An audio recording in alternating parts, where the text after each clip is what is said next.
The most impressive aspect of Lloyd's for me is that everybody's humour, optimism, often embellished with charming eccentricity, hasn't altered since my first day in the market.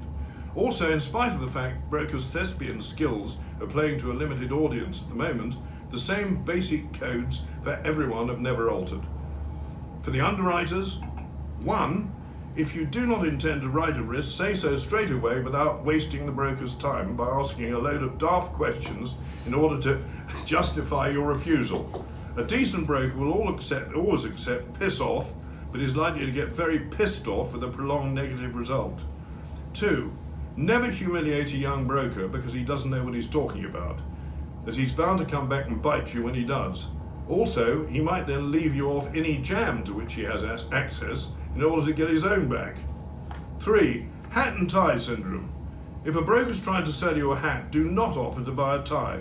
When the terms are obviously set in stone, never go into a pointless rigmarole of alternatives. If the broker's in the shit, he'll ask for your ideas. 4. Never say, where's so-and-so on a placing. Although we all know the market is guilty of strong bovine factors, you don't need to specifically identify yourself as a sheep.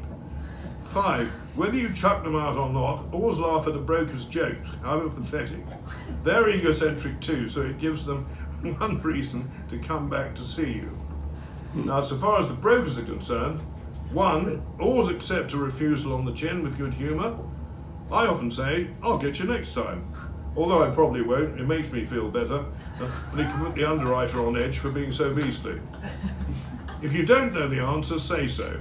Most underwriters will overlook ignorance, but will not be impressed if you make it up as you go along. 3. Never tell porkies. Trust is the essence of face-to-face dealing, which we're all determined to preserve.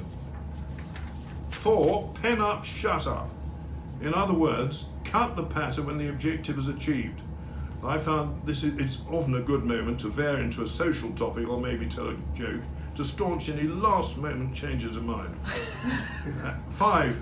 Avoid blocking exercises if possible. Also, in cases where an account is irrevocably lost, even help the opposing broker and avoid chastising the new underwriters. This maintains the goodwill of the client, so they'll probably come back to you when your adversary screws up. If you're seen to have interfered with a new deal, the relationship will be dead, and you may have unnecessarily upset some of your underwriting mates. 6. Only accept an obliged line if you're totally desperate, and even then think about it long and hard, as it's a humiliating admission of ineptitude. In conclusion, and generally, if you always maintain a suitable dress code, never forget that lunch is a social occasion, and whatever you do, do it with style. You won't go far wrong. There we go.